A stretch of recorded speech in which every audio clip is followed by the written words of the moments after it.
존경하는 회원 여러분, 안녕하십니까? 코로나 확산으로 인해 감염의 위험에도 무릅쓰고 사명감으로 악전고투하며 환자와 함께하는 여러분께 경의를 표합니다. 전문가들이 우려했듯이 북반구의 코로나19 대유행은 현실이 되었습니다.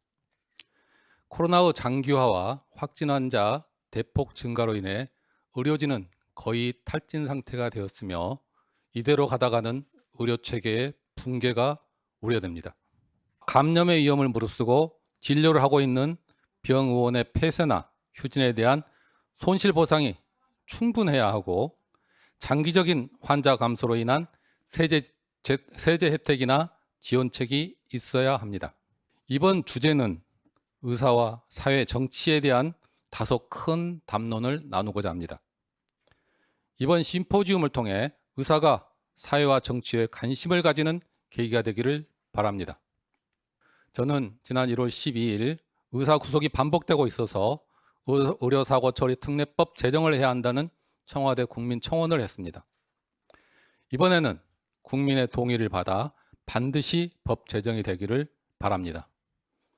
청원 동의를 꼭 해주시기를 부탁드리겠습니다. 대한개원협회는 진료 환경을 개선하여 의협이 신성하고 존중받을 수 있도록 최선의 노력을 다하겠습니다.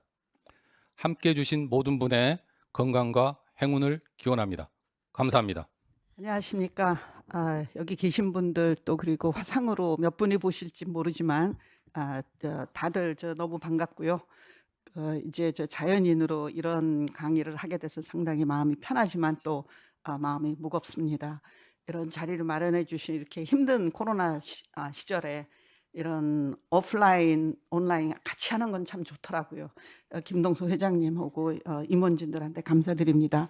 그리고 지난 8년 동안 여러 가지 형태로 저를 많이 도와주신 선생님들께도 많이 감사를 드리고요. 제가 오늘 사실 20분이더라고요. 근데 시간 넘어가면 굉장히 싫죠. 뒤에 식사 시간도 있고 또 서민 교수님 또 여러 가지 강의가 있는데 제가 오래 하는 것도 그래서 그냥 간단히 빨리 마쳐야 되는데 어떨지 모르겠습니다. 제가 사실 지난 8년을 돌아보면은 하루하루가 전쟁이었습니다. 하루하루가 투쟁과 싸움이었고 여러분 미디어에 하우스 오브 카드라고 보셨는지 모르지만 저도 이제 한두 번 봤는데 그게 과장이 아니에요. 현실은 오히려 더 나쁘면 나빴지. 그게 정말 그 전쟁터인데 제가 여러 가지 아쉬운 것보다도 시원섭섭하지만 가장 아쉬운 거는 소신껏 좀 다 못했다. 더 열심히 할 수는 없었어요. 사실 저 정말로 최선을 다해서 열심히 했는데 눈치를 보면서 소신껏 못한 게 굉장히 마음에 굉장히 큰 아쉬움으로 남습니다. 그래서 만약에 다시 기회가 되면 이건 진짜 소신껏 아무 눈치도 안 보고 누구의 눈치를 봤냐. 정치 국회의원이 사실 세 가지의 그 임무가 있죠. 정책, 법안을 써야 되는 것과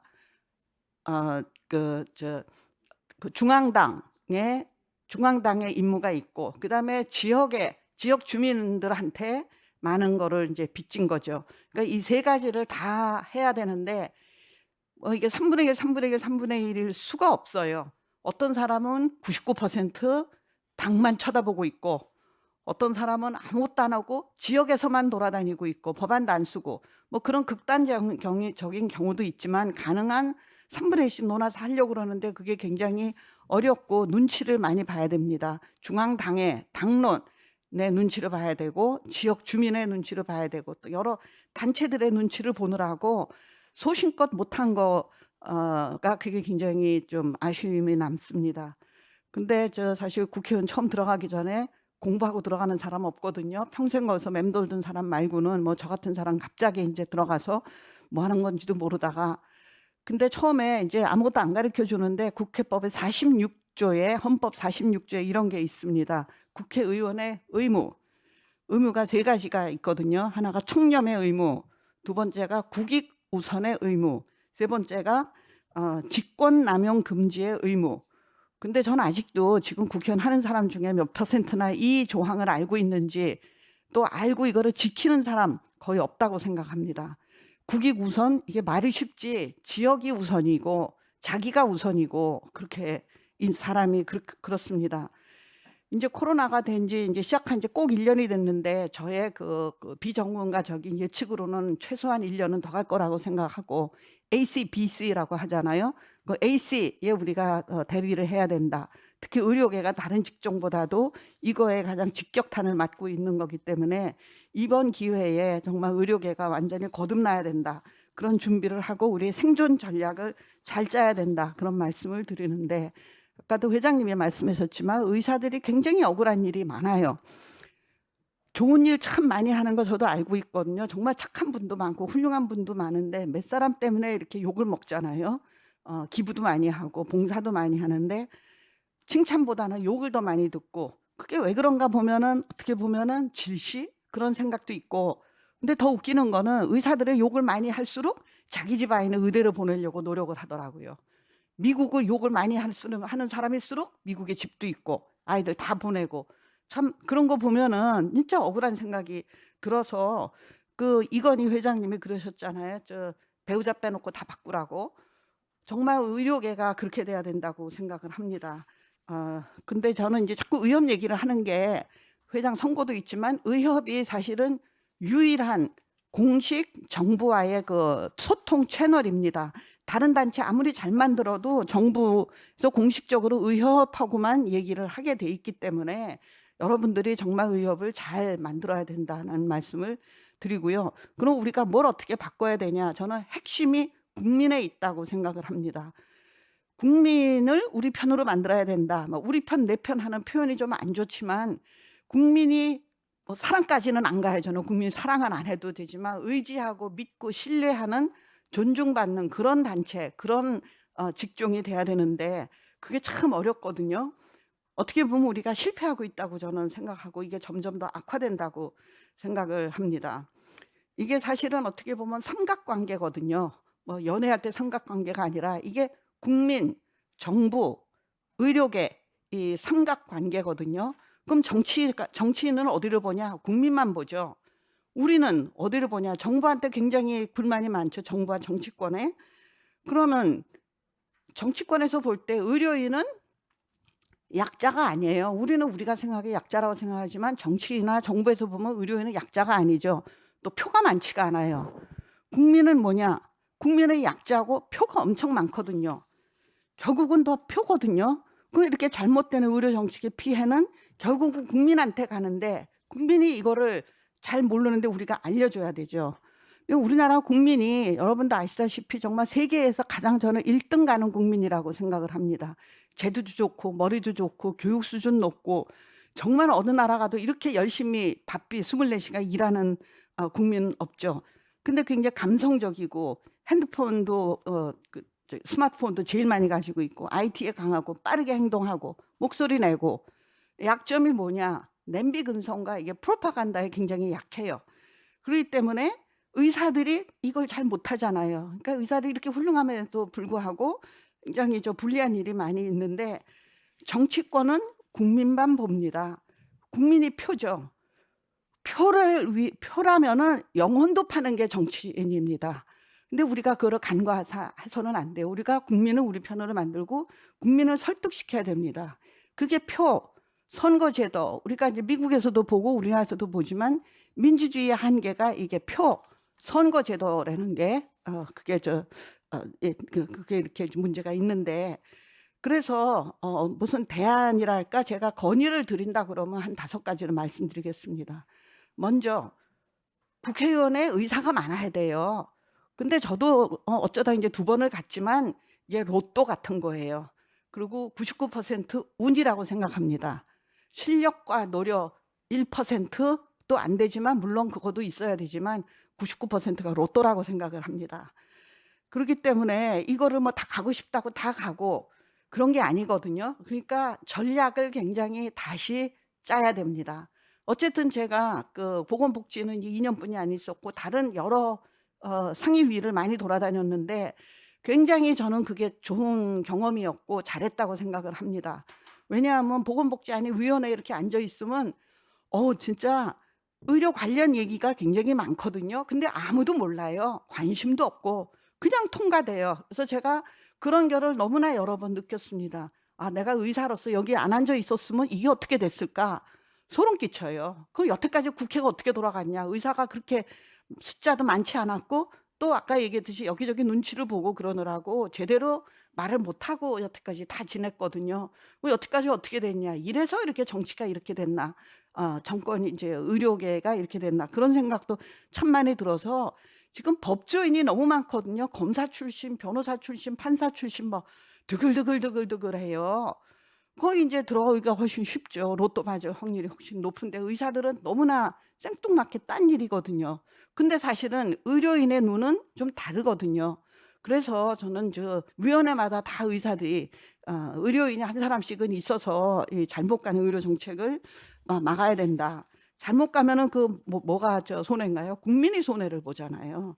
그래서 저는 국회의원만 고집할 게 아니라 시의원, 도의원도 필요하다. 그 지방자치를 잘 모르시는데 알 수가 없죠, 우리. 이거 저도 하나도 몰랐는데 가보니까 그 뭐 의사다 무슨 시의원, 도의원 그 굉장히 중요한 거예요. 거기에서도 그 차원에서도 할 수 있는 일이 참 많거든요. 그래서 저는 그런 데도 좀 관심을 뒀으면 하는데 또 알고 보면 이 지방자치, 시의원, 도의원 되는 거는 어떻게 보면 국회의원보다 더 어려워요. 기득권 이게 현실의 장벽이 굉장히 높거든요. 그래서 일단 이제 정치권으로 많이 가야 된다. 그런 일반적인 말씀을 드리고 또 하나가 이제 그다음에 여기 계신 분들은 이런 말씀을 드릴 필요가 없어요. 다 관심이 있고 그런 분들만 여기 계시기 때문에. 그렇지만 의사들이 전부 15만 명인가 16만 명인가 의사들이 전부 이런 의료 정책에 관심을 가지고 의사 표시를 하고 참여를 해야지 이게 개선이 된다.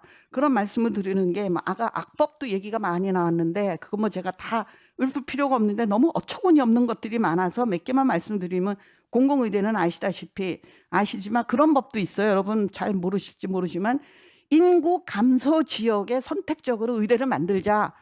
이런 법안이 있어요. 인구가 주는 동네에 의대를 유치해서 인구 좀 많게 하자. 뭐 친절한 의사법 아시죠? 의료 표준 용어 사용 강제하는 법, 의사 강제 동원법, 필수 의료 중단 금지법. 이거는 의료는 아니지만 너무 어처구니가 없어서 제가 말씀드리는 검찰청 폐지법 진짜 법이 나왔거든요. 1가구 1주택법도 있습니다. 이게 지금 대한민국 국회의 현실이에요. 이게 다 누가 발의했는지 어느 당에 발의했는지 다 아시니까 제가 말씀드릴 필요가 없이 또 나쁜 제도도 너무 많거든요. 코로나 때문에 병실이 모자라니까 큰 종합병원에서 1% 병실을 내놔라. 안 내놓으면 병원 평가에 반영하겠다. 이런 말을 하고 있는 게 이게 너무 기가 막히고 의사도 이제 신규 의사 시험 보게 하는 대신 니네들 그냥 맘대로 배치하겠다. 이런 발상을 하기도 해요, 지금. 그래서 그거 두 번째고 세 번째는 이제 다 같은 말씀이에요. 목소리를 내자. 대국민 목소리를 내야 되는데 이 선정적으로 그 프로파간다가 그렇잖아요. 단순 반복 집요하게 이거를 잘해야 되는데 오늘 저는 서민 교수님의 사실 강의를 들으러 온 거예요. 이걸 제일 잘하시는 분이 이제 서민 교수신데 그렇다고 서민 교수를 뭐 의협에 풀타임으로 이거 해달라 할 수는 없는 거고 지금 너무 잘하고 계시니까. 그런데 우리가 의협에 의사 인재를 키워야 돼요. 이런 거 잘하는 사람 우리가 키워서 그러니까 조직을 만들고. 저는 의협 회장 선거도 이제 김동수 회장님 나가신다지만 저는 이 얘기를 쭉 하고 다녀요. 의협이 회장이 바뀌어도 지금 조직을 다 바꾸지는 말아라. 상설로 바뀌지 않는 조직도 있어야 된다. 그게 바로 이런 대국민 목소리를 내는 조직은 바꾸면 안 된다. 여러분 그 부동산 한 방에 깬 사람 아시잖아요. 사무어묵, 뭐 진산 이런 사람들 얼마나 유용해요. 그 부동산 이걸 한 방에 깨잖아요. 이런 게 우리 의료계에 필요합니다. 그 네 번째는 이제 거의 끝나가는데 저는 이제 요새 좀 시간이 많이 남아서 신문을 열심히 보고 꼼꼼히 구석구석 다 보는데 광고를 보는데 꽤 재밌어요. 광고가 그 시대를 또 이제 잘 반영을 하거든요. 한의사 광고가 요즘 특별히 많이 나오는 것 같아요. 신문사들이 어려우니까 좀 값을 내렸는지 뭐 이렇게 돈을 많이 버는지 어쨌든 전면 광고가 나는데 제가 의사고 이렇게 나이가 들었지만 제가 봐도 제가 당사자라면은 한번 해보고 싶어요. 이 치료를. 그렇게 말을 잘하고 따뜻한 마음이 그냥 푸근하게 눈높이 한창 낮춰서 너무너무 광고를 잘하더라고요. 그러니까 진짜 그 지푸라기라도 짚고 싶은 사람들이 그거 안 가겠어요? 우리가 그런 거를 욕할 게 아니라 벤치마킹을 해야 돼요. 예? 정말 우리가 국민을 걱정한다면 우리가 제대로 된 정보를 줘야 될 거 아니에요. 그거 보면 COPD도 다 고철, 암 후유증도 다 고철, 난치병, 희귀 난치병, 뭐 오티즘도 다 고철, 허리 디스크는 물론이고 뭐 축농증, 만병통치예요. 그걸 보면은 우리가 참 이런 걸 못하는구나. 그걸 보면 노벨상을 받아도 막 100개는 받았을 거예요. 그리고 한의사들 제가 국회에 있을 때 보면은 복지부에 한의사들이 꽤 있거든요. 이분들이 의사들하고 달리 굉장히 충성심도 높고 자기 전문성이랑 프라이드랑 이런 게 굉장히 셉니다.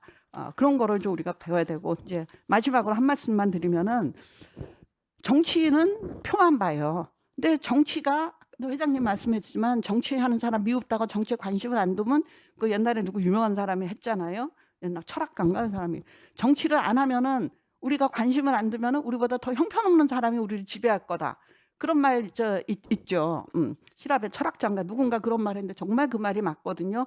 아이 뭐 지저분한 거 진흙탕에 들어가냐. 이게 절대로 그렇게 생각하면 안 되거든요.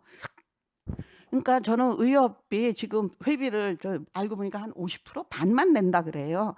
이게 정치인한테 정치는 움직여야 제도가 바뀌고 악법이 안 나오는데 정치는 표만 보거든요. 표는 뭐냐? 머릿수예요. 이거 대선 때 가보면 알아요. 대선 때 각종 행사를 가면은 얼마나 구름같이 사람들이 모인 데에는 모든 정치인, 모든 후보들이 다 와요. 몇 명 안 모이는 데는 아무도 안 오거든요. 아무리 떠들어도 아무 소용이 없는 거예요. 그러니까 의협이 몇 명 안 되는데 그래도 100%다 회비 내고 다 뭉쳐서 정치인의 압력 단체가 돼야 되거든요. 그래서 저는 한 가지 또 제안은 이제 회장 선거에 투표권이 없는 사람들이 반이잖아요.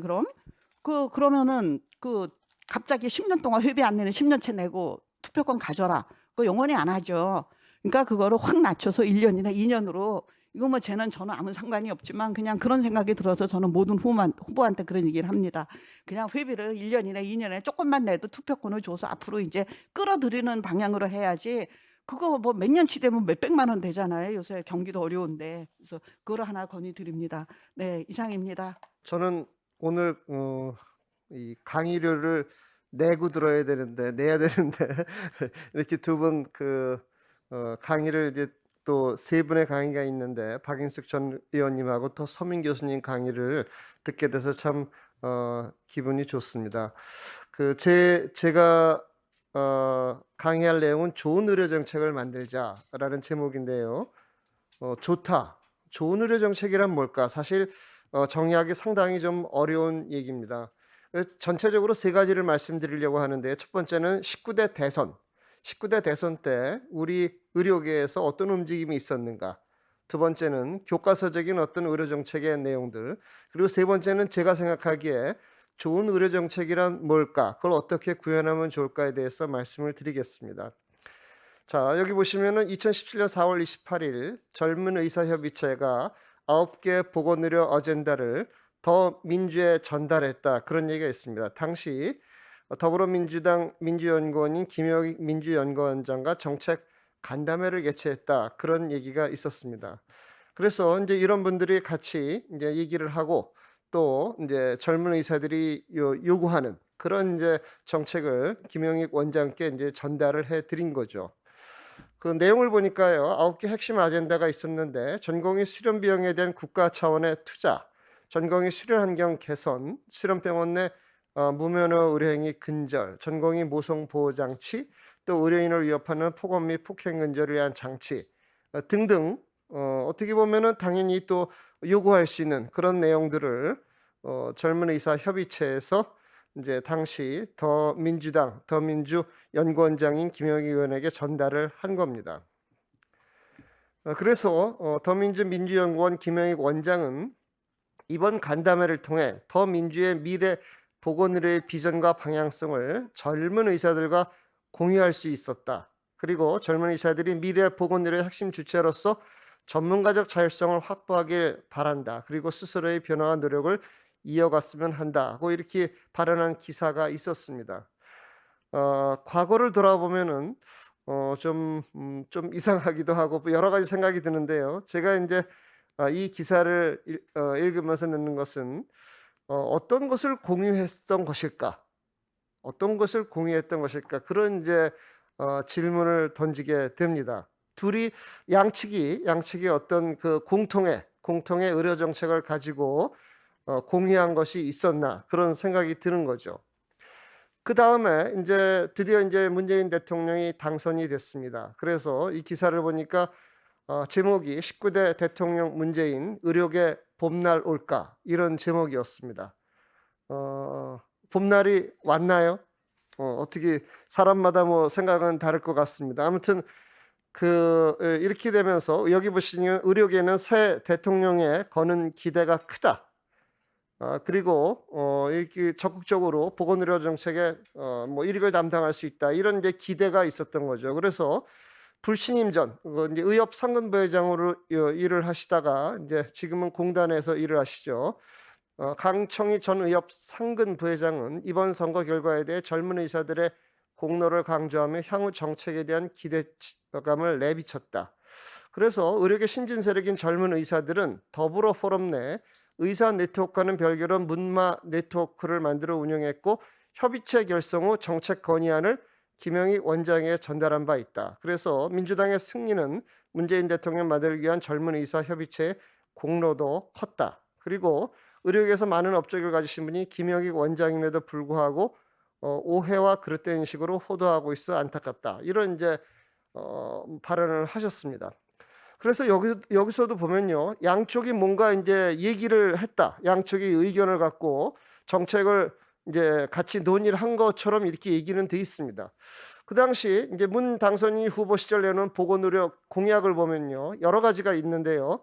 건강보험의 보편적 보장성 강화 및 지속 가능성 확보, 의료 전달 체계의 재정립과 의료 양극화에서 보건의료 산업 성장 동력 확보와 좋은 일자리 창출. 그 중에 딱 눈에 띄는 게 건강보험의 보편적 보장성 강화 관련 공약으로는 비급여의 전면 급여화 이런 게 있네요. 소위 말하면 문재인 케어죠. 문재인 케어가 그 뒤에 진행이 된 겁니다. 앞에서 얘기했던 그런 여러 개 의료 젊은 의사 협의체를 비롯해서 여러 이제 문재인 후보 당시 후보자를 지지했던 그런 어떤 그 의료계 지지 세력들은 비급여의 전면 급여화를 찬성을 한 건가요? 안 한 건가요? 아니면 양쪽에 뭔가 협의가 됐던 건가요? 뭐 등등 여러 가지 이제 당시에 공약을 보면은 의문이 듭니다. 나중에는 이제 상당히 많은 이제 그 반대가 많았죠. 뭐 찬성하시는 분들도 있었지만 반대가 많았는데요. 그러면은 그런 거를 모르고 지지를 했던 걸까? 알고 지지했던 걸까? 뭐 등등 여러 가지 이제 의문점을 갖게 됩니다. 뭐 공약이라고 하는 것이 모든 게 이제 다 이렇게 실행이 되는 건 아니지만 여기 보시면 또 1차 의료 특별법 추진, 1차 의료기관 중심 만성질환 관리 체계, 1차 의료 활성을 위한 정책적, 재정적 지원 체계 약속.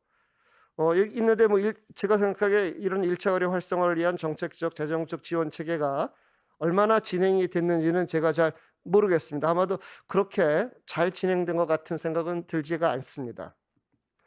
자, 19대 대선을 보면서 이제 던지는 질문은 그겁니다. 당연히 이제 의료계가 사실은 뭐 여당도 지지하고 야당도 지지하고 여당을 통해서 정책을 내놓고 또 야당을 정책을 내놓고 등등 다양한 활동을 해야 되는데 실 내용을 아는 것이냐, 실 내용을 알고 지지하는 거냐라는 이제 질문을 던지는 거죠. 그래서 정책이란 것이 정치 체제의 산출물이고 모든 체제는 환경과 상호작용을 한다. 정책 담당자의 능력과 성향이 중요하다. 교과서적인 내용들이 있습니다. 정책이란 것이 정책 목표와 정책 수단에 대해서 권위 있는 정부기관이 공식적으로 결정한 기본 방침이다. 정부기관이라고 하면 예를 들어서 보건복지부죠. 보건복지부 옛날하고 좀 분위기가 좀 다른데요. 예전에 제가 청와대에 근무했을 때는 사실은 이제 청와대가 그렇게 앞서 나가지 않았습니다. 지금 이 정부는 아주 특징이 각 부처보다도 청와대가 앞서 나가서 하는 거지만 원래 복지에 관한 여러 가지 정책은 복지부 장관이 결정을 하죠. 그게 맞는 건데 지금은 굉장히 청와대가 앞서 나가는 부분이 있죠. 그래서 여러 가지를 하는데 이제 이 정책이란 게 누구를 위한 정책이냐? 누구를 위한 정책이냐? 의사를 위한 정책은 아닐 겁니다. 그죠? 의사는 이제 뭐 이익 집단이니까 여긴 사실은 정확하게 얘기하면 국민을 위한 정책이죠. 국민을 위한 정책이 될 겁니다. 그래서 의료 정책의 목적은 국민의 건강 관련 삶의 질 향상. 그래서 정책 분야에서 철의 삼각이라고 중요한 목표가 있습니다. 접근도, 질, 의료비 뭐 다 아시는 내용인데, 근데 이걸 다시 보면은 굉장히 이제 좀 뭐 모순된 얘기 같기도 하죠. 의료의 질은 높으면서도 의료비는 덜 들어가는. 사실은 싼 게 비지떡이라고 비용을 덜 들이면 질이 떨어질 수밖에 없는데 정책적으로는 이런 목표를 갖고 있습니다. 그리고 국민들한테 사실 그게 좋은 거죠. 비용은 떨구면서 질은 높게 하는. 하지만 그것이 현장에서는 많은 또 이제 곤란한 상황을 만들어내기도 하죠. 그리고 정책 수단으로 지원과 규제, 뭐 당근과 채찍이 필요하다 이런 얘기를 합니다. 정책 의제 설정, 결정, 집행, 평가 여러 과정을 이제 거치게 됩니다. 그래서 정책 의제가 설정이 되는 것도 사실은 사회 문제가 됐다, 이슈가 되고 공중 의제가 되고 정부 이런 이제 과정을 거치게 되는데, 그래서 하는 얘기 중에 하나가 정책 흐름 모양에 따르면 정책 창문, political window를 통과한 사회 문제만이 정책화된다 이런 얘기를 합니다. 그래서 정책 창문은 언제 열리나? 예측 가능한 경우가 있고 예측 불가능한 경우가 있는데요. 예측 가능한 경우는 언제냐면 대선입니다. 대선. 아까 같은 얘기. 대선 때 대통령의 공약은 굉장히 중요하죠. 굉장히 중요한 겁니다. 공약을 모르고 지지한다. 있을 수 없는 일입니다. 공약은 굉장히 중요하고요. 또 하나가 뭐냐면 매년, 사실은 지금은 약간 그게 흐릿해졌는데요. 매년 업무 보고를 합니다. 그래서 이제 내년에 정부에서 각 부처별로 돌아가면서 내년에 우리 부처에서 뭘 하겠다라고 이제 업무 보고를 하게 되죠. 그러면 그 업무 보고에 뭐가 들어가느냐도 대단히 중요합니다. 그래서 여러 이익단체들이 그 업무 보고에 자기들이 원하는 걸 집어넣기 위해서 막 노력을 하죠. 지금 말씀드린 거는 이제 행정부 차원의 말씀을 드린 겁니다. 예측 불가능한 경우, 사실 코비드-19 이런 것들은 예측 불가능한 상황에서 여러 가지 어젠다가 막 떠오르기 시작을 하는 거죠. 야, 우리가 하는데 공공의료가 부족한 것 같아. 그럼 공공의대 만들자. 이렇게 이제 예상치 못한 상황들이 이렇게 쫙 돌아가면서 여러 가지 이제 폴리티컬 윈도우가 열리게 되는 겁니다. 다시 말하면 이 폴리티컬 윈도우가 열릴 때 여러 이익 집단이라든지 등에서 어떻게 자기의 이해를 이제 관철시킬 것인가 이런 얘기들을 하게 되는 거죠. 그래서 타당하게 정책 결정을 한다는 것은 정책 목표와 정책 순을 타당하게 결정한다는 것을 의미한다. 그리고 정책 문제를 바람직하게 정의하기 위해서는 국민 전체 입장에서 문제를 파악하고 그 원인을 파악하자 노력해야 된다. 뭐 이런 얘기들을 하고 있습니다. 그리고 의료정책 참여자는 아까 박인숙 의원님께서 여러 가지 말씀해 주셨지만 뭐 의회, 당연히 행정기관, 대통령, 사법부 이런 걸 이제 공식적 정책 참여자, 뭔가 결정을 하는 곳이죠. 결정을 하는 곳입니다. 그리고 그 여러 가지 다양한 결정이 있고 비공식적 참여자로서는 정당, 이익집단, 비정기구, 언론, 전문가, 학자, 일반 국민 여러 이제 비공식적 정책 참여자들이 있을 수가 있습니다. 교과서적인 내용이고요. 제가 이제 마지막으로 좋은 의료 정책이란 뭐냐를 말씀드리면 제 생각에는 아까 국민을 떠나서는 얘기할 수 없는데 국민의 관점에서 출발해야 된다고 저도 생각을 합니다. 그런데 거기에 의료인의 관점을 어떻게 녹여낼 것인가, 어떻게 그거를 조화를 시킬 것인가, 그리고 그 조화를 가지고 국민을 설득할 것인가 하는 게 중요할 것 같습니다. 두 번째는 앞뒤가 맞는, 약간 이제 뭐 학술적인 얘기라면 체계 정합적인 의료 정책.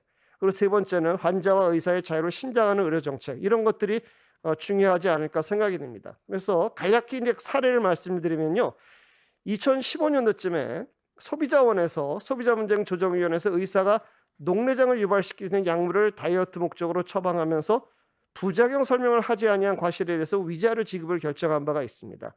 그러니까 의사에게 설명을 안 했다는 거죠. 그 당시 의사협회에서요. 뭐 보니까 약사법에는 약사에게 복약 지도 의무를 부과하고 있는데 의사에게는 별도의 복약 지도 의무가 명시되어 있지 않다. 그래서 이 조정 결정은 약사법에도 위배되며 법 취지에 위반된다. 뭐 이렇게 이제 어떻게 성명을 한 거였습니다. 제가 생각하기에는요, 이런 부분이 좀 아쉽게 느껴집니다. 왜냐하면 의사의 설명 의무는 약사법과 무관하게 인정이 되는 거고 절대로 없어질래야 없어질 수가 없는 것이고 의사의 기본적인 의무 중에 하나입니다. 다만 우리나라 정책에서는 사실은 약사의 복약 지도도 중요할 수 있지만 그거는 인쇄된 형태로도 이렇게 제공할 수 있는 반면에 의사의 설명 의무는 상당히 개별적이고 고급 서비스거든요. 그 고급 서비스에 대해서 우리가 이제 정책이 제대로 보상을 안 하는 거죠. 그렇다면 이 의협에서는 오히려 이게 의사의 기본적인 의무다.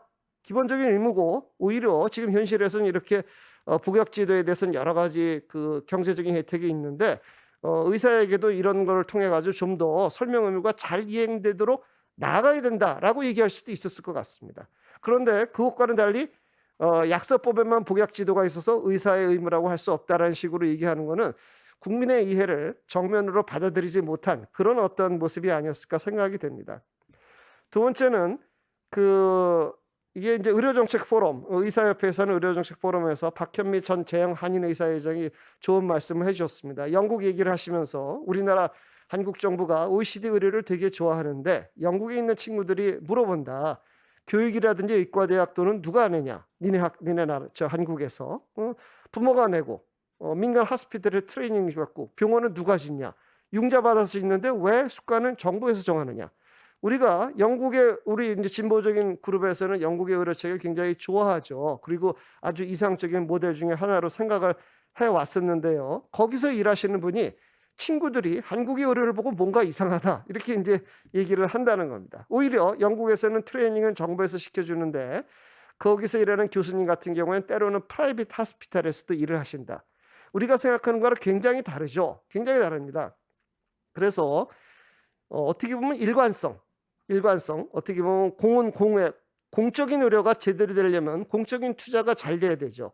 어떤 프라이빗 하스피탈을 강제로 하는 게 아니라 그런데 우리 외국의 제도를 이렇게 우리나라 학자들이 소개할 때 영국의 내셔널 헬스 서비스를 영국 전체 의료로 이렇게 소개를 하는 겁니다. 그래서 거기서 많은 이제 오해가 야기가 되는 거죠. 그래서 앞뒤가 맞는 의료 정책은 아주 기본적으로 중요한 거라고 생각이 됩니다. 세 번째, 아까 환자의 자율성과 의사의 자율성에 대해서 말씀을 드렸는데요. 사실은 환자의 자기결정권은 여러 가지 의료 정책에서 굉장히 중요합니다. 우리가 의학분업 때 사실은 의료계가 굉장히 어떻게 보면 수동적인 그런 입장에 머물렀었는데요. 의학분업 사실은 환자의 자기결정권을 굉장히 제약하는 정책이었죠. 환자의 선택권을 제한하는 정책이었습니다. 그리고 또 우리나라는 다른 나라와 달리 국민건강보험공단이 하나로 통합이 되어 있죠. 보험자가 하나로 통합되어 있습니다. 다시 말하면 환자들, 소비자들의 보험자 선택권이 제약이 되어 있는 겁니다. 제약이 되어 있는 겁니다. 또 연명의료제도 관련돼 보시면 뭐 여러 가지 선택권을 보장한다고 하지만 대리인 지정 같은 게 인정이 안 되죠. 그래서 사실 의료계에서 여러 가지 얘기를 하자면 환자의 자기결정권과 의료정책을 연결지을 수 있는 부분들은 굉장히 많습니다. 그런데 먼저 의사들의 마음속에 우리가 환자의 자기결정이 중요해. 거기서부터 출발해야 돼라는 마음이 어쩌면 조금 없는지도 모르겠습니다. 그렇다면은 어떻게 보면은 더 설득력 있는 정책을 내놓기가 쉽지가 않겠죠. 자, 마지막으로 좋은 의료 정책을 위한 전략 세 가지 점을 말씀드리고 싶은데요. 첫 번째는 의료계 내부의 컨센서스, 합의가 중요할 것 같습니다. 합의. 두 번째는 국민에게 의료의 미래를 어필할 수 있어야 된다. 미리 정책적 대안을 마련해 두고 지나간 게 아니다. 제가 예전에 청와대 근무할 때 그때 이렇게 논란이 있던 거 하나가 국방의전원법이라는 게 있었습니다. 기억하실지 모르겠습니다. 그래서 국방부에서 의전원을 만드는데 거기 복지부하고 같이 해서 일부는 군의관, 일부는 이제 공공의사 TO 이렇게 해가지고 같이 만들자. 그게 여러 가지 이유로 인해서 이제 진행이 안 됐죠. 진행이 안 됐는데 지금 생각해 보면 차라리 그게 나았던 건 아닐까 뭐 이런 생각이 들기도 합니다. 한편으로는. 그래서 지나간 게 아니죠. 수많은 법안들이 묵혔던 것이 다시 나오고 다시 나옵니다. 절대로 지나간 게 아닙니다.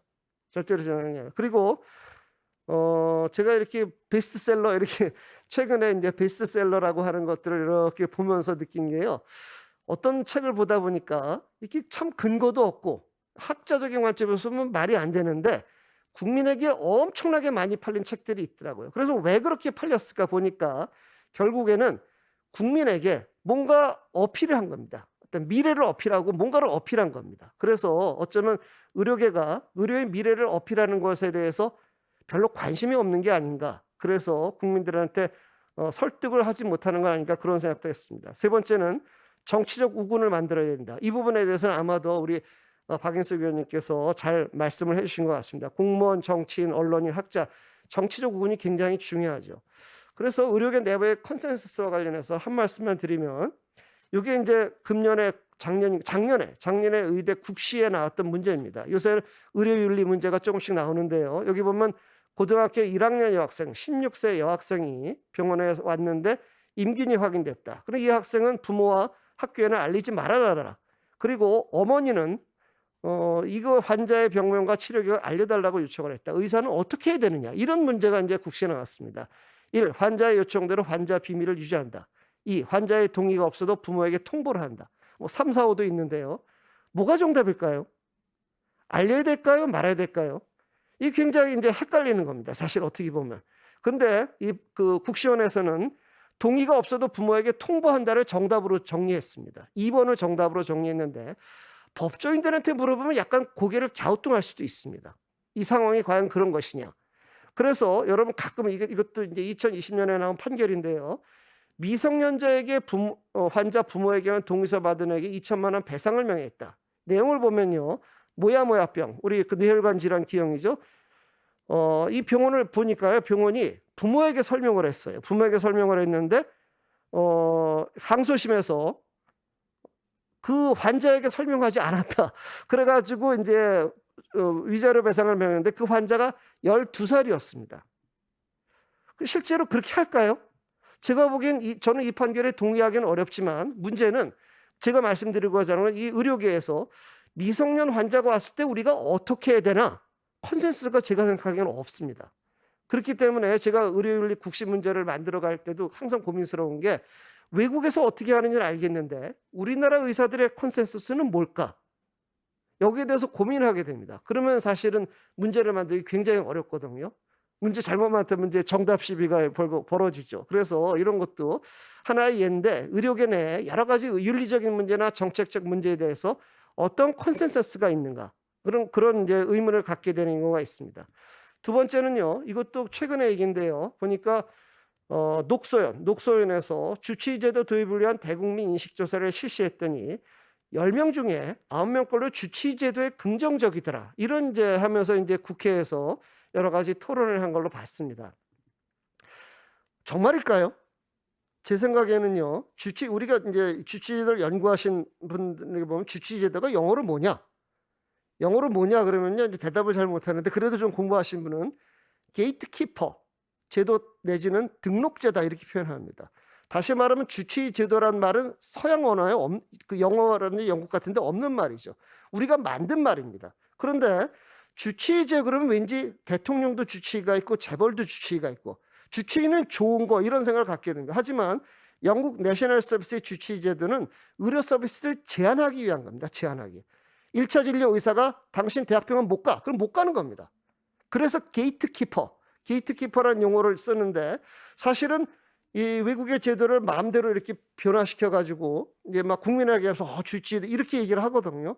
그래서 이런 부분에 있어서 의료계가 선도적으로 주치의 제도라는 게 이런 건데 정말 알고 찬성하냐?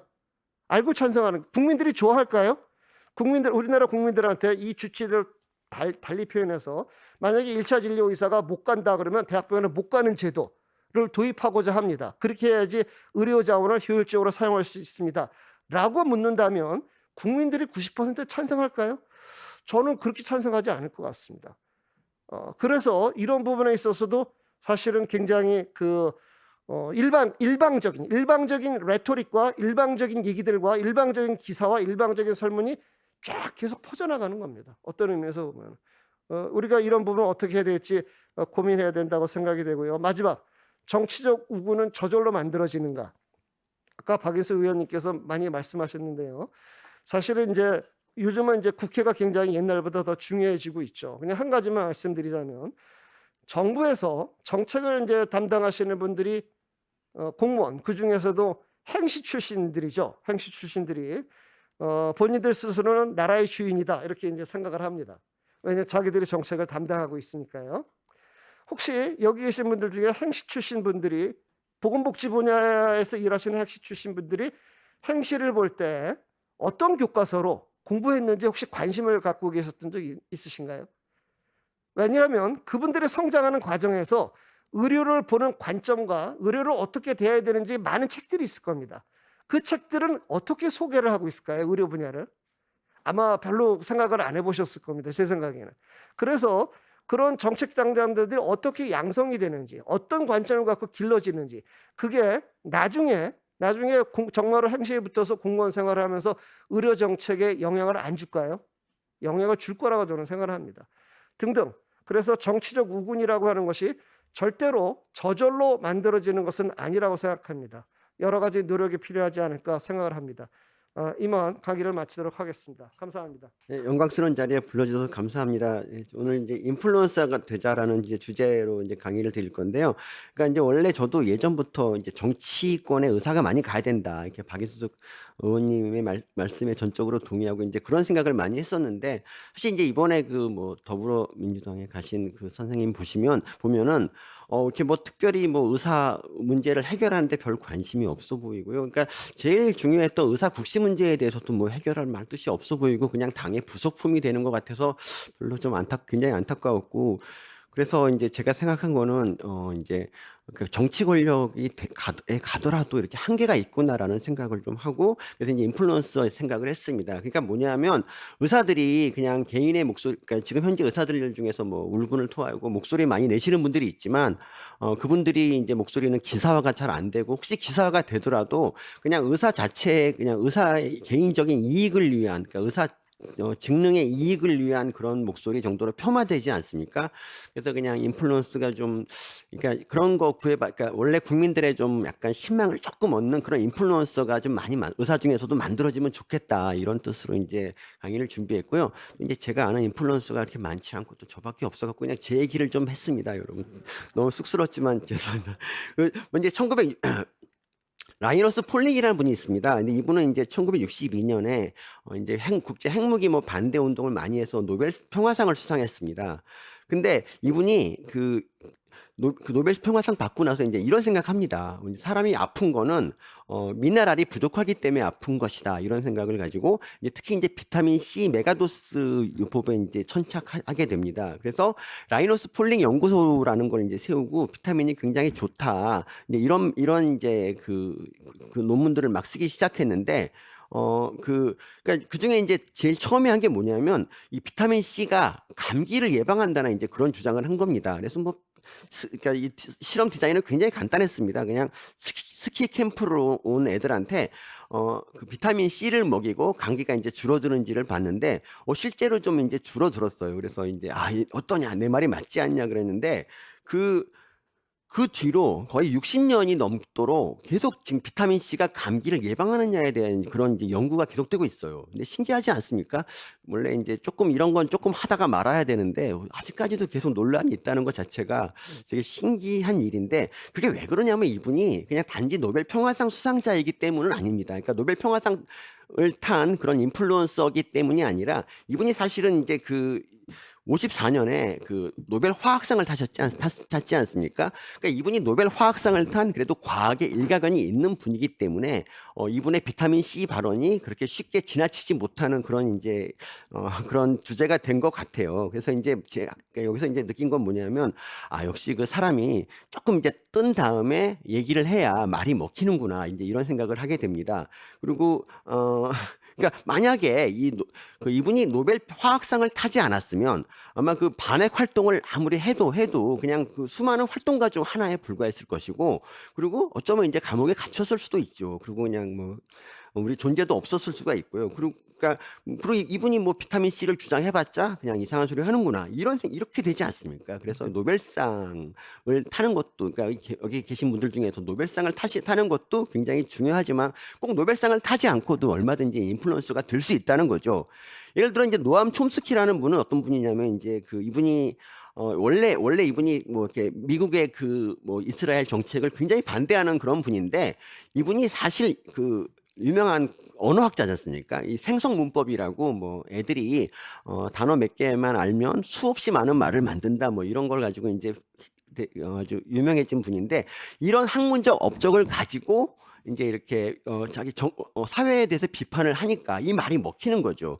그리고 이제 조지 클루니 같은 경우도, 조지 클루니도 이제 민주당 지지자고 굉장히 많은 사회적 발언을 하시는 분인데, 이분 역시 이제 연기 부분에서 자기 일가를 이룬 다음에 이런 이제 정치적 발언을 하기 때문에 이게 먹히는 거라는 거죠. 그래서 이제 어쨌든 그래서 비인플루언서가 발언하면 이게 무시되거나 아니면 이제 체포되는데 인플루언서는 그게 아닌 거죠. 그러니까 예를 들어서 우리가 이제 우리에게 너무 당연한 공공의대 반대 같은 것도 우리가 하니까 왠지 의사들의 이익을 위한 것 같이 비춰지는 있지 않습니까? 만약에 조인성 같은 사람이 이 말을 했으면 어떻게 됐을까? 훨씬 달라졌을 거란 말이죠. 그래서 그러니까 실제 여기 이제 개원이 협의회 이제 어떤 활동 하나 봤더니 그러니까 많은 활동을 하시고 뭐 많은 이제 주장을 하십니다. 근데 이런 주장들 중에서 뭐 댓글도 별로 없고 사회적 관심을 별로 받지 못한다는 게 너무 안타깝다는 거죠. 뭐 이런 것도 하시고 전공의 파업 지지 뭐 그랬더니 이렇게 말합니다. 댓글 보세요. 너네가 지지하겠지 반대하겠냐? 가게는 개편 이런 식으로 이제 매도당하고 있습니다. 그래서 개원이 협의회에도 인플루언서가 필요한데 아까 말씀드린 것처럼 뭐 조인성처럼 연기를 아주 잘하면 이제 사회적으로 금방 조명을 받을 수가 있지만 이 개원이의 한계가 뭐냐면 아무리 환자를 잘 봐도 인플루언서가 되기 힘들다는 거죠. 그래서 어떻게 인플루언서가 될 것인가? 유명한 인플루언서 되는 법에 대해서 많은 질문들이 있지만 뭐 특별한 얘기는 뭐 그냥 여러 가지 다양한 방법이 있습니다. 어쨌든 지금 현재 근데 의료계에 인플루언서들이 좀 있는데 그분들이 어떻게 인플루언서는 됐을까요? 먼저 이제 이국정 교수 하면 이제 모두 다 알고 이분이 좀 이제 의료계를 위해서 발언을 한다면 국민들이 좀 관심을 갖겠죠. 근데 이분이 어떻게 인플루언서 됐냐? 우리 모두 알다시피 정말 그 중증 외상센터라는 진짜 어떻게 되게 험난한 길을 혼자 몇십 년을 걸으셔서 이제 그 진정성이 인정을 받았기 때문에 인플루언서가 된 거란 말이죠. 이거는 이제 웬만한 사람들이 따라하기 힘든 그런 거고요. 그리고 이제 뭐 다른 이런 홍해걸 뭐 윤대현 뭐 이런 분들이 있단 말이죠. 근데 이런 거는 또 이렇게 방송에 나와서 롱런하려면 예능감이 있어야 된단 말이죠. 그래서 예능감이 없이 그냥 방송에 나가면 욕만 먹고 별로 좋지 않다. 그래서 이제 다 지금까지 이제 의료계에 있는 인플루언서를 다 합쳐도 진짜 의사도 아닌 조정석보다 오히려 영향력이 떨어진다. 그리고 제일 이제 안타까운 게 저는 지금 한의학이 우리나라에서 의학과 거의 대등한 취급을 받고 있는 이유 중에 하나가 이경재 원장님도 있다고 생각합니다. 이분이 방송 나와서 굉장히 맹활약을 하기 때문에 그러니까 이분의 예능감을 우리 의사 전체가 합쳐도 따라갈 수 없는 게 지금 거의 한계가 아닐까 생각이 듭니다. 그래서 저는 이제 이런 주장을 합니다. 가장 현실적으로 이제 개원 뭐 의사 중에서 인플루언서를 만드는 것 중에 하나가 바로 책을 쓰는 겁니다. 책을 써야 기사가 나고 방송에 나갑니다. 예를 들어서 이 소아과에서 가장 유명한 의사는 누굴까요? 물론 이제 소아과 그러니까 보통 명의 그러면 되게 이제 빅5 병원에 있는 의사분들이 이제 명의라고 많이 하는데 이 소아과에서는 또 하정원 선생님이 이 명의에 꼽히지 않습니까? 그 비결이 삐뽀삐뽀 119 소아과라는 아주 이제 초 베스트셀러를 쓴 게 큰 이유죠. 그리고 이 정성근 교수라고 이분도 이제 이분은 대학병원 교수지만 이분이 그 헬스 마니아의 우상이 되고 이분이 이제 발언권을 갖게 된 비결이 뭐냐면 이분이 100년 시리즈, 그러니까 100년 허리부터 시작해서 100년 3부작을 이제 베스트셀러를 만들면서 이분이 이제 인플루언서가 됐단 말이죠.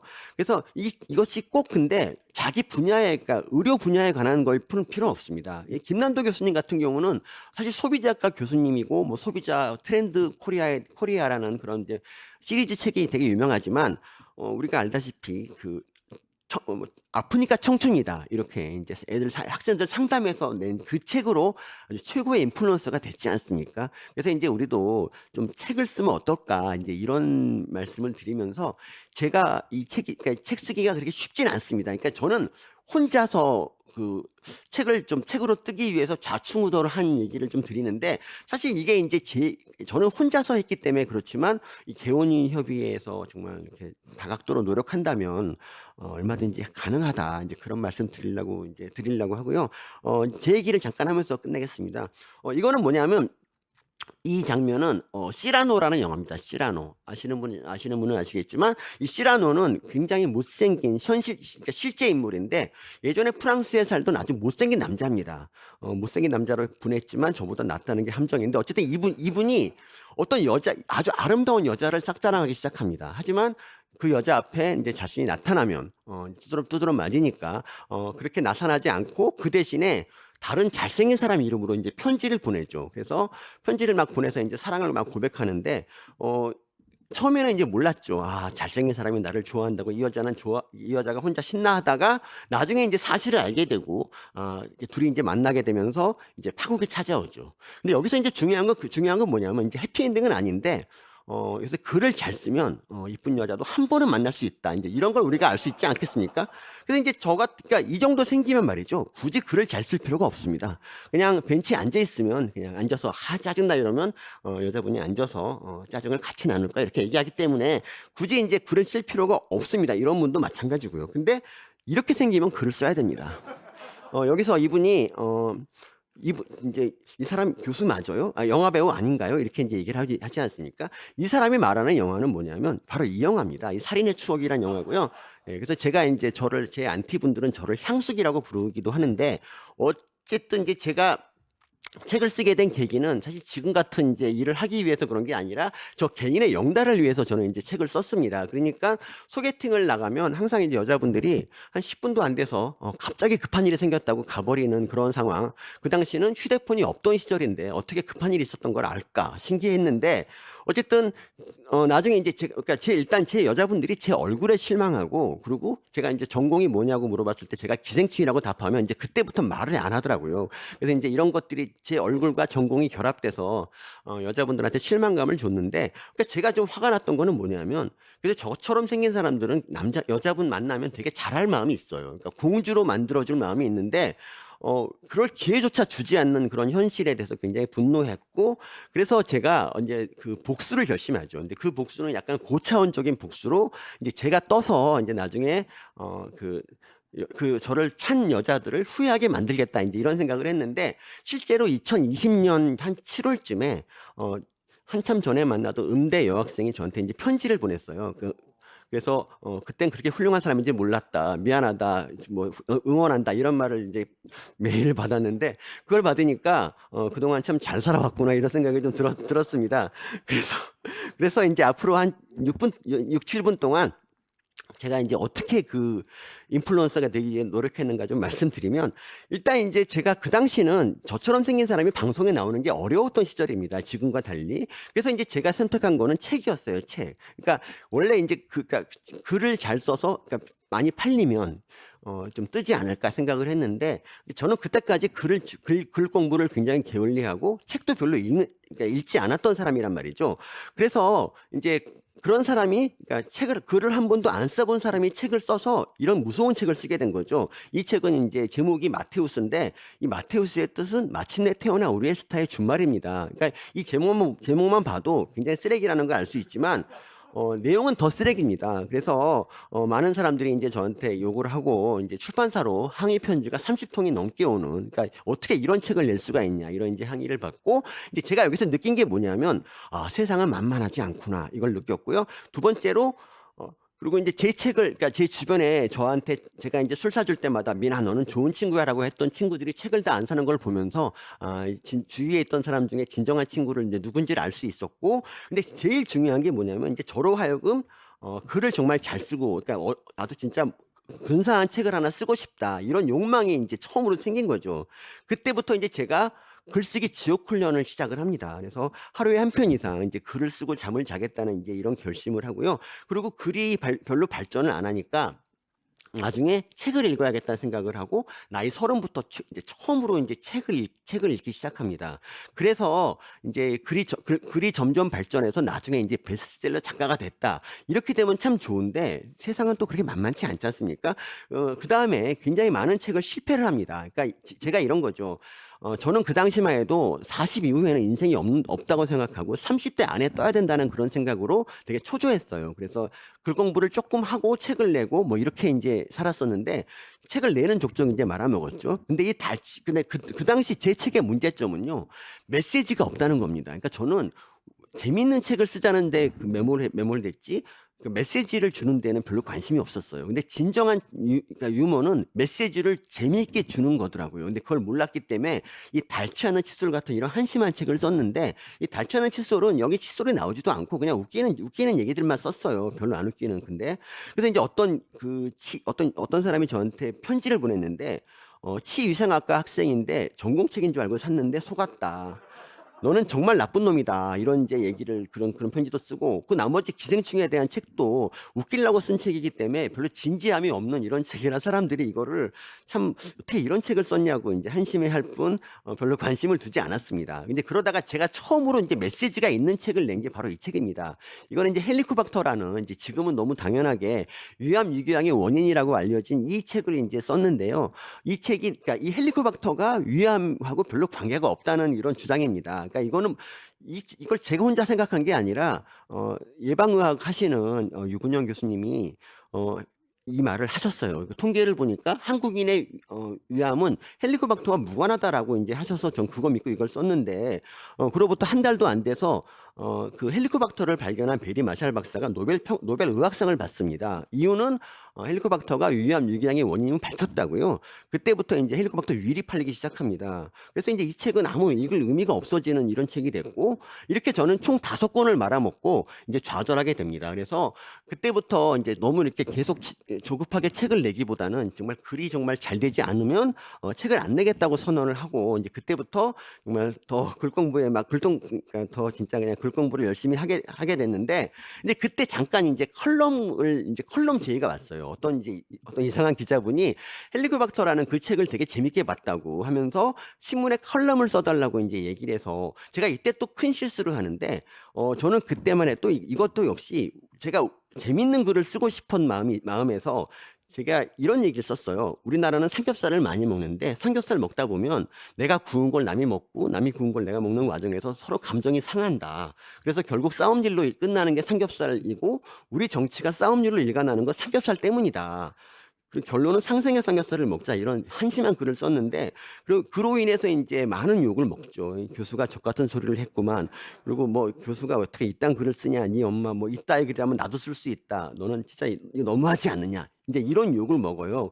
그래서 이제 제가 안 되겠다 싶어서 아무래도 그만둬야겠다고 이제 그 신문사에 얘기를 했더니 그쪽에서 말리기는커녕 너무 좋아했어요. 그래서 이제 신문 컬럼 생활을 마치게 됐는데 근데 제가 여기서 이제 제일 잘한 거는 여기서 포기하지 않고 계속 이제 글 공부를 해서 나중에는 결국 이제 글이 어느 정도 수준에 올라갔다는 거죠. 이 과정에서 그냥 10년 가까운 세월이 흘렀는데 그러니까 이때는 어느 정도가 됐냐면 제가 이제 잠결에 그냥 대충 끄적인 글을 다음날 아침에 읽고 너무 감동해서 막 울고 이러는 일이 반복되면서 이제 글이 드디어 이제 경지에 올랐구나 싶어서 이제 그때부터 이제 어떻게 하면 이제 경지에 올랐구나 싶어서 이제 세상에 다시 나갈 기회를 엿보고 있었는데 마침 또 이제 경향신문에서 저를 불러줘서 이제 제가 이제 컬럼을 쓰는 걸로 이제 다시 글쓰기 제 2막이 시작이 된 거죠. 그래서 그때부터 제가 그래도 지금은 어느 정도 이때는 어느 정도 수준이 됐기 때문에 욕을 먹진 않았고 그냥 오히려 칭찬도 되게 많이 받았고 그 와중에 이제 영화 영가시가 개봉이 되면서 베스트셀러 작가의 꿈도 이룹니다. 이 기생충에 관한 책을 이제 쓰면서 이제 처음으로 과학 분야긴 하지만 베스트셀러 작가가 되고요. 이 책에 대해서 조금 말씀드리면 책을 처음에 낼 때 이제 3,000권을 만들어요. 3,000권을 보통 찍고 이게 다 팔리면 이제 또 찍잖아요. 그걸 이제 이세라고 하는데 제가 지금까지 5권을 냈지만 그게 전부 다 2세를 찍지 못하고 1세에서 끝났거든요. 그래서 이제 이 책은 2세를 찍고 싶어서 목표를 2세로 정했는데 나온 지 한 2주도 안 돼서 2세를 달성하고 3세를 막 찍고 이러니까 내가 목표를 너무 작게 잡았구나 싶어서 목표를 조금 올려요. 목표를 한 10세 정도 하면 좋겠다 이런 마음에서 아내한테 이런 부탁을 해요. 말이 시대니까 앞으로 나를 10세라고 불러라라고 얘기를 했고 그래서 아내가 야 10세 너 내일 뭐 하지? 야 10세야 너 저 쓰레기 좀 버리고 와라. 이런 식으로 저한테 내조를 아끼지 않은 끝에 결국 이제 제가 10세의 꿈을 이뤘어요. 그리고 이제 그다음부터 이제 책을 계속 쓰고 있고 그러니까 지금까지 17권의 책을 냈는데요. 물론 이제 제일 많이 팔린 책은 한 번도 경험해보지 못한 나라지만 그래도 나머지 책들도 그래도 웬만큼 팔리고 그리고 이제는 욕을 먹지 않는 책을 쓴다. 이제 이게 이제 오늘의 전데 그래서 이제 지금 보시면 실시간 검색어에 제가 남들이 저 욕하는지 쭉 찾아보는데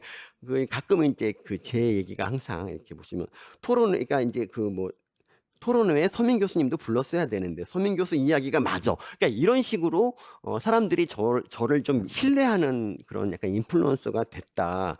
그래서 이제 결론은 뭐냐면 역시 책이 그래도 가장 현실적인 방법이 아닐까. 물론 이제 예능감이 있어서 뭐 그런 분을 키우는 것도 괜찮지만 어떻게 이제 그 개원협의회에서 좀 잘 노력해서 한 사람을 이렇게 뭐 한 사람이 아니라 몇 사람을 이렇게 그 책을 좀 쓰게 해서 인플루언서로 만드는 것도 괜찮다. 그러니까 거듭 말씀드리지만 저는 저 혼자 노력했고 스승도 없었기 때문에 굉장히 어려웠지만 사실 이제 책이라는 게 지금은 혼자 이렇게 노력해서 되는 게 아니라 시스템에 의해서 만들어지거든요. 그래서 그런 시스템을 잘 만들어서 그냥 좀 베스트셀러를 좀 많이 내서 인플루언서를 많이 만들면 어떨까 하는 말씀 드리면서 강의 마치겠습니다. 감사합니다.